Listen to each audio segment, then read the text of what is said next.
नीलाञ्जनासमाभासं रविपुत्रं यमाग्रजं छायामार्तण्डसम्भूतं तं नमामि शनैश्चरम् तं नमामि शनैश्चरम् मनोजवं मारुततुल्यवेगम् जितेन्द्रियं बुद्धिमतां वरिष्ठं वातात्मजं वानरयूथमुख्यं श्रीरामदूतं शरणं प्रपद्ये श्रीरामदूतं शरणं प्रपद्ये। सूर्यपुत्र शनिदेव और सूर्य शिष्य श्री हनुमान जी के चरणों में नमन वंदन करता हूँ। माता शारदे से प्रार्थना करता हूँ कि वो मेरी वाणी, कंठ और बुद्धि में विराजमान होकर मेरे मनोरथ को सिद्ध करें और भरत जी के चरित्र का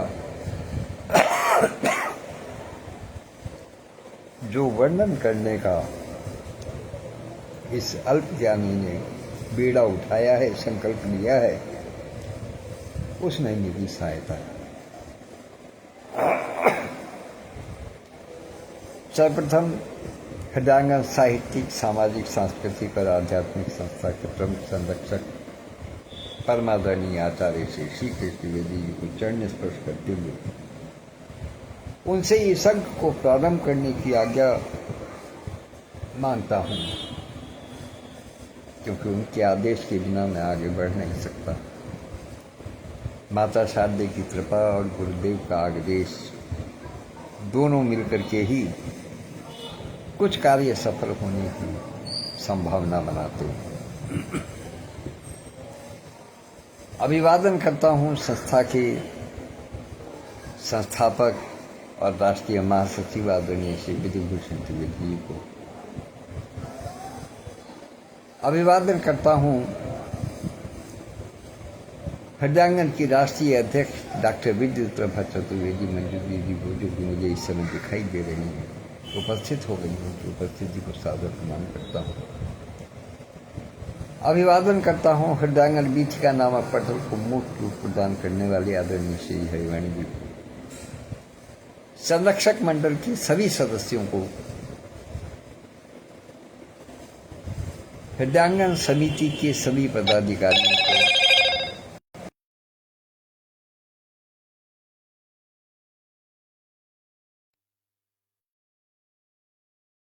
अध्यापक महोदय का फोन आया था, वो पूछना चाह रहे थे।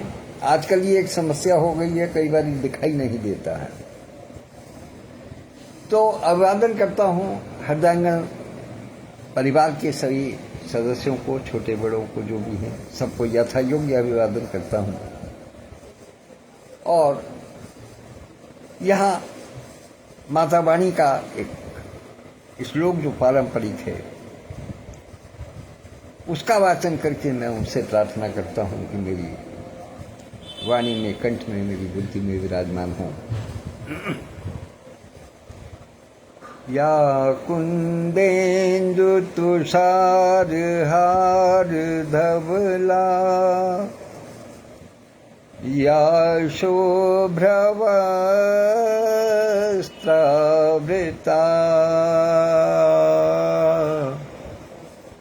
या वीणावरदण्डमण्डितकरा, या श्वेतपद्मासना,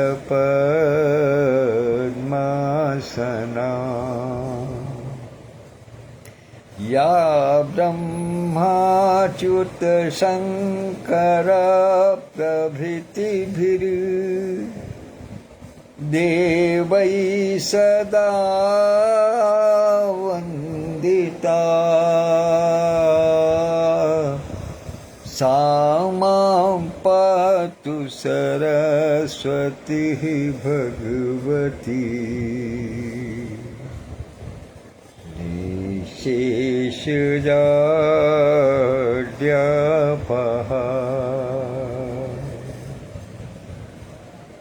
निशेषजाड्यापः।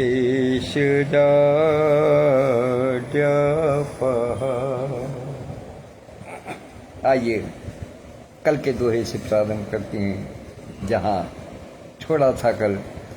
आदरणीय संस्थापक महोदय भी उपस्थित हो गए हैं, डॉक्टर सत्यप्रकाश पांडे जी भी उपस्थित हुए हैं, और परमादरणीय बड़ी बहन डॉक्टर प्रमिला पांडे जी भी, जो अभी थोड़ी देर पूर्व अपनी सुंदर रचनाओं के माध्यम से हम सबको लुभा रही थी, पटल को शोभायमान कर रही थी, वो भी उपस्थित हैं। उनकी भी उपस्थिति को सादर प्रणाम निवेदित करता हूँ।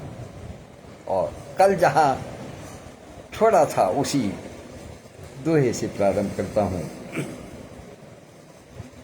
किए जाहि छाया जलद सुखद बहई बर्बाद तस मगु भयउ न राम कह जस बा भरतहि जात। अर्थात सिर पर छाया हो गई है, बादलों ने छाया कर दी है, और सुंदर मंद समीर बहने लगी है, जो शरीर को सुख और शांति प्रदान कर रही है, वो बह रही है। और कैसा वातावरण उत्पन्न हुआ है। कहते हैं तुलसीदास जी, बाबा तुलसीदास की उपमाओं को और उनकी दिव्य दृष्टि को मैं प्रणाम करता हूँ। वो कहते हैं कि ऐसे सुयोग, ऐसा सुंदर वातावरण, ऐसा सुखद वातावरण तो उस समय भी तैयार नहीं हुआ था, जिस समय कि प्रभु श्री राम स्वयं इस पथ पर चल रहे थे। लेकिन उनके छोटे भाई भरत के लिए वातावरण ने वो सुखद रूप धारण किया है, जैसा कि पहले कभी नहीं। धन्य हो भरत जी का प्रेम, धन्य हो प्रभु श्री राम की लीला। निश्चित रूप से बिना प्रभु की लीला के तो कुछ भी संभव नहीं है, किंतु वो तभी क्योंकि वो भरत जी को अतीव प्रेम, अतीव प्रेम। कल जो ये प्रसंग मैंने आपको दिया था कि जब प्रभु श्री राम के चरणों में कांटे चुभ गए थे, तो उन्होंने उनको वहां छोड़ा नहीं था। उसने एक बात अंत में शायद मैं कहना भूल गया था, मुझे स्मरण अच्छी तरीके से नहीं है, क्योंकि मैंने फिर बाद में सुना नहीं, लेकिन एक बात मैं कहना भूल गया था। प्रभु श्री राम, सीता जी ने जब प्रभु श्री राम से पूछा कि क्या आपको ये लगता है कि भरत जी जो है वो कमजोर हैं, वो इन कांटों की चुभन को सहन नहीं कर सकते? उन्होंने कहा नहीं, ऐसा नहीं है, भरत तो बहुत कुछ सहन कर लेगा। भरत का तो शरीर बलिष्ठ है, वो सब कुछ सहन कर सकता है,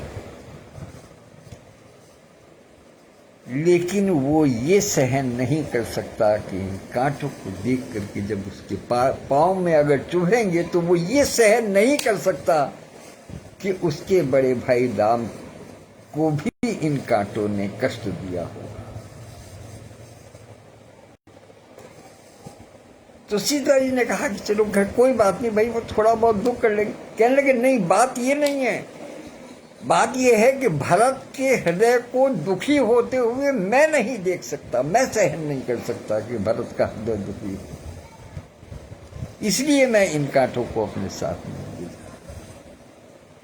तो ऐसा प्रेम तो देवलोक भी क्या करेगा।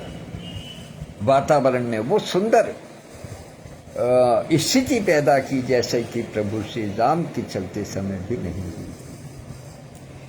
तो जड़ चेतन मग जीव घने रे, जे चितए प्रभु जिन प्रभु हे रे, ते सब भये परम पद जोगु,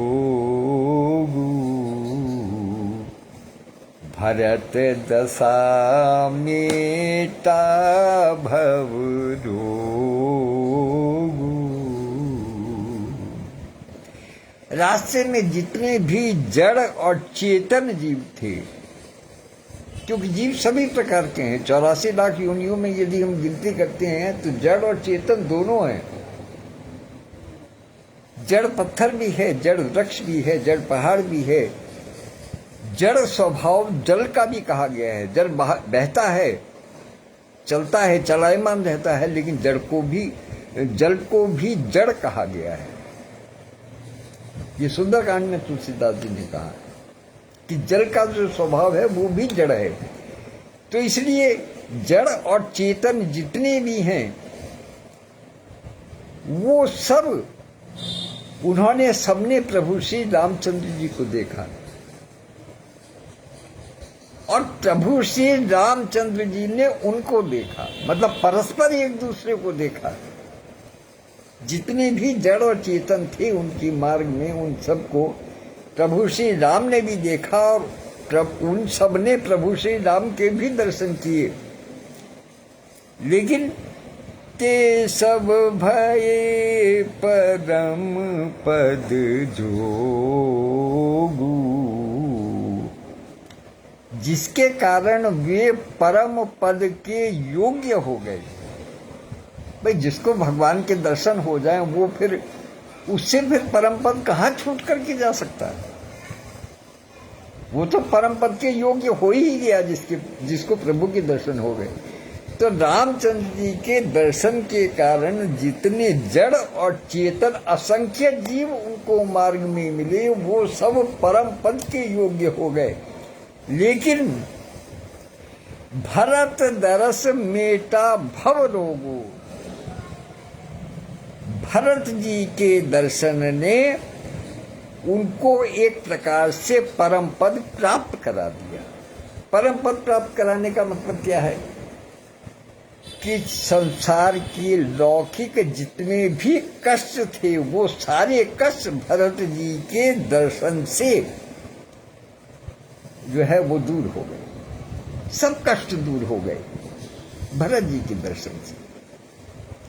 रामचंद्र जी ने उन्होंने परम पद के योग्य बनाया, रामचंद्र जी के दर्शनों ने, लेकिन भरत के दर्शनों ने उनको परम पद एक प्रकार से प्राप्त करा दिया। भव रोगु, संसार के जितने भी रोग थे उनके वो सब मिट गए, सब हर लिए गए। तो यह बड़ी बात भरत कही नाही, सुमिरत जिनहि राम मन माही। कहते इसमें भरत जी का बड़प्पन कुछ नहीं है। गोस्वामी तुलसीदास जी क्या कहते हैं, इसके अंदर भरत जी का बड़प्पन कुछ नहीं है।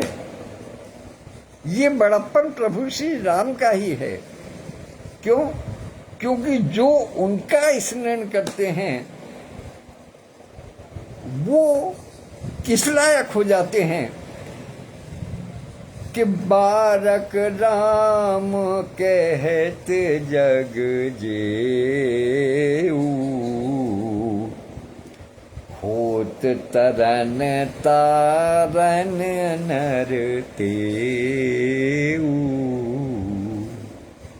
बाबा गोस्वामी तुलसीदास जी कहते हैं कि बारक राम कहत जग जेऊ, इस जग में प्रभु श्री राम का नाम बारक मतलब एक बार, जो एक बार भी प्रभु श्री राम का नाम ले लेता है वो जग में स्वयं तरने की बात छोड़ो, वो दूसरों को तारने के योग्य हो जाता है। वाह!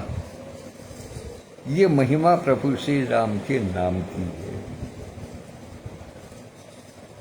कि इसमें भरत जी का कोई बड़ी बात नहीं है, क्योंकि भरत जी तो राम राम कर ही रहे हैं। भरत जी का तो नेत्र भी राम जी की तरफ है, ध्यान भी राम जी की तरफ है, प्रेम भी राम जी की तरफ है, वो उन्हीं की ओर जा रहे हैं।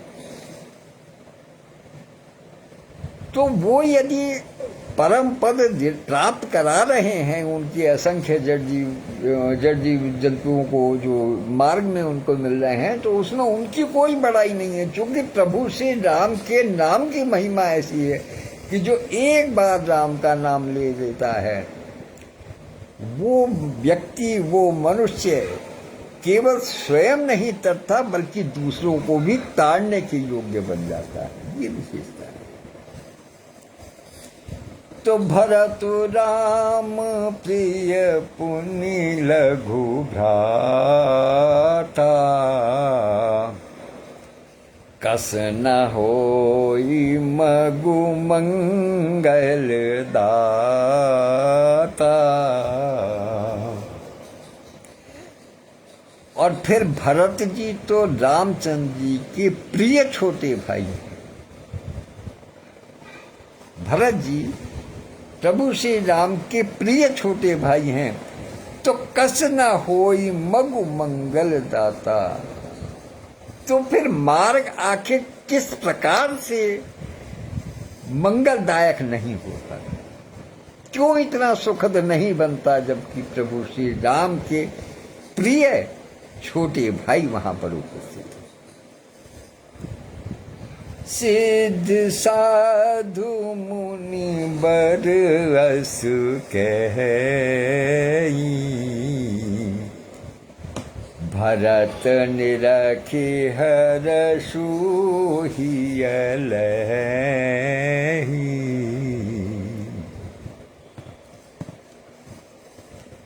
कि फिर भरत जी तो श्री राम के प्यारे तथा उनके छोटे भाई ठहरे, तब भला उनके लिए मार्ग मंगलदायक कैसे ना होता।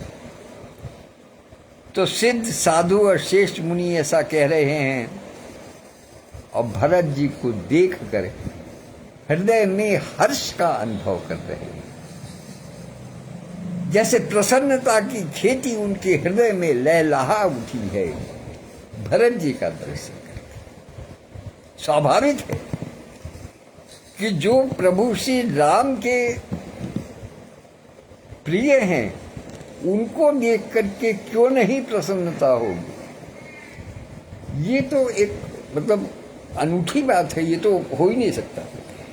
और देखी प्रभाव, अब देखिए यहाँ फिर वही बात आ गई जो मैं इतने दिनों से कहता चला रहा हूं कि प्रभु के दर्शन के लिए जब भक्त चलता है भगवान के दर्शन के लिए, तो उसके मार्ग में भांति भांति के कष्ट आते हैं, लेकिन प्रभु के स्मरण के कारण वो कष्ट दूर भी होते हैं।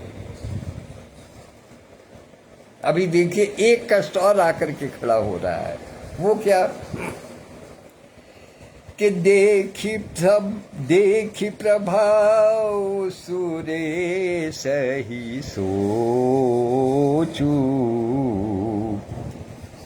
जगु भल भले ही पोच कह पोचू। देखी प्रभाव, भरत जी के इस प्रभाव को देख करके जो रामचंद्र जी से भी बढ़कर हो गया है कि वो परम पद के योग्य बनाते हैं, ये परम पद को पहुंचा रहे हैं। उनके लिए ऐसा सुखद वातावरण पृथ्वी ने कभी नहीं निर्मित किया प्रभु श्री राम के लिए, जो कि भरत जी के लिए किया। तो एक प्रकार से भरत जी की महिमा जो है वो बड़ी हो गई। उसको देख करके सबकी क्या स्थिति है, और विशेष रूप से कहाँ स्थिति बिगड़ती है, किसके मन में कांटा चुभता है कि देखी प्रभाव सुरेश ही सोचू। भरत जी के इस अतुलित प्रभाव को देख करके इंद्र के मन में चिंता हो गई। इंद्र के मन में सोच हो गई। और इंद्र के मन में क्या सोच हुई कि बड़ी मुश्किल बमुश्किल तमाम तो ये स्थिति पैदा की थी कि प्रभु श्री राम वन को चले जाएं ताकि रावण का संहार हो सके। और ये भरत जी का प्रभाव ऐसा है कि ये वहां जा रहे हैं, कहीं ऐसा ना हो कि वो राम जी लौट आए इनके कहने से, इनके प्रभाव से प्रभावित होकर के कहीं राम जी लौट ना आए। क्योंकि फिर अगली पंक्ति में गोस्वामी तुलसीदास जी ने एक मानवीय गुण दोष की बात कही है कि जगु भल भले ही पोच कहू पोचू, कि भले को भला और बुरे को बुरा हमेशा मिल ही जाता है। जो भलाई सोचता है उसको भलाई करने वाला और सोचने वाला मिलता है, लेकिन यदि जिसकी सोच गिरी हुई है उसको उसके विचार भी गिरे ही हुए आते हैं उसके मन में, और उसको मिलने वाले भी गिरे हुए ही होते हैं। तो अब यहाँ इंद्र का दिमाग फिर गया कि इतनी कोशिश की, सरस्वती मैया को मनाया, ये किया वो किया, कितने दंतफंद किए कि भाई किसी तरीके से प्रभु श्री राम को वनवास हो जाए। लेकिन अब भरत जी के प्रभाव को देख करके जो है उसका दिमाग, उसका माथा ठनठना गया कि ये तो कहीं कुछ गड़बड़ ना हो जाए। इसलिए इंद्र क्या कहते हैं कि गुरु सन कहूं करिए प्रभु सोई, राम ही भरत ही भेंट न होई।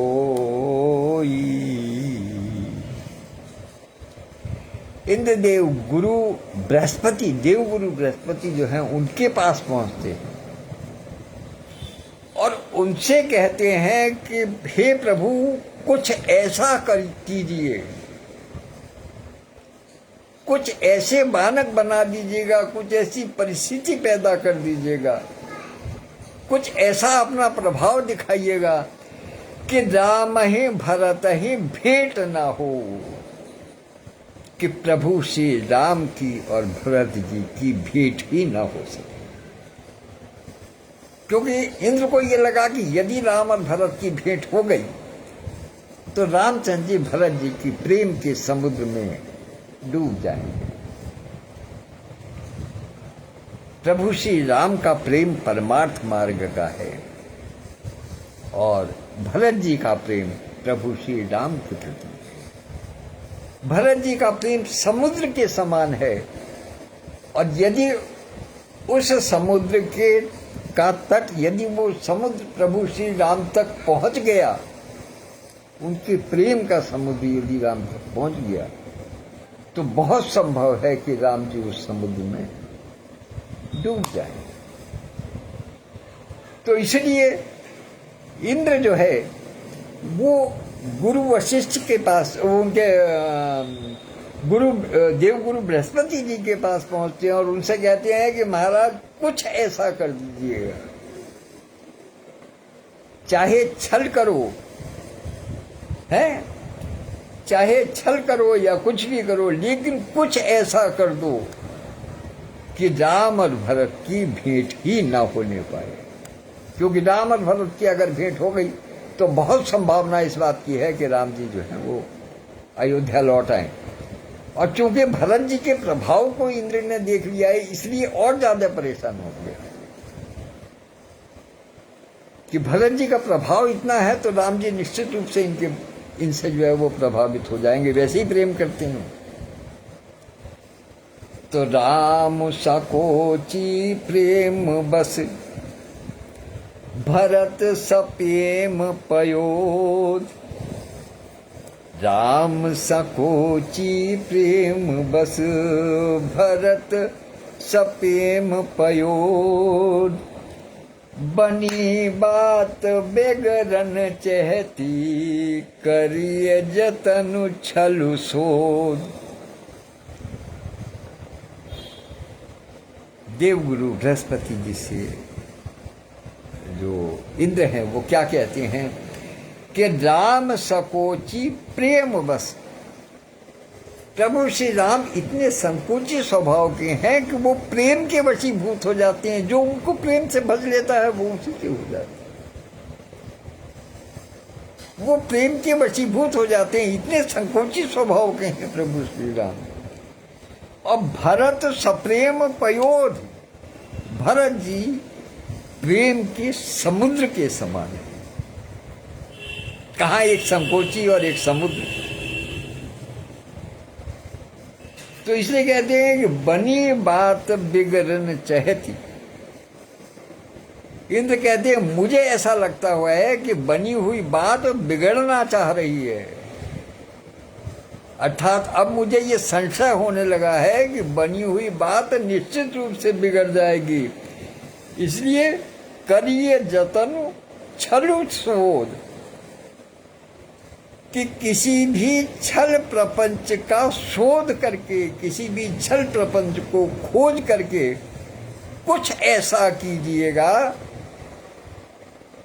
कि राम और भरत की भेंट ही न हो। वरना तो ये निश्चित रूप से जान लीजिएगा कि यदि दोनों ये मिल गए तो हमारी जो बात थी, जो हम सोच रहे थे, हमारी जो सोच थी, हमारी जो चाल थी, हमारा जो छल था, वो सब फेल हो जाएगा। सब हमारा अब तक का किया हुआ सब मिट्टी में मिल जाएगा, उसका कोई लाभ नहीं रहेगा। इसलिए कुछ ना कुछ ऐसा छल प्रपंच रचा जाए जिससे कि राम और भरत की भेंट ही ना हो। तो ये भी अब तो समझ में आ गया होगा कि ये भी एक बाधा थी, ये भी एक बाधा है जो कि भक्त और भगवान के मिलन के दौरान ऐसी भी बाधा आती है कि देवराज इंद्र तक छल प्रपंच करने के लिए देवगुरु बृहस्पति से मंत्रणा करना। तो ये सारे वो सूत्र चल रहे हैं जो कि भक्त और भगवान के मिलने में बाधा उत्पन्न करते हैं। ये भी बाधा है। इसी के साथ मैं अपनी वाणी को विराम देता हूँ।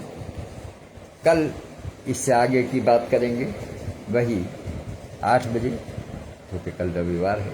कल भी 8 बजे रहेंगे और आप सबके दर्शन होंगे, अच्छा लगेगा। धन्यवाद, नमस्कार।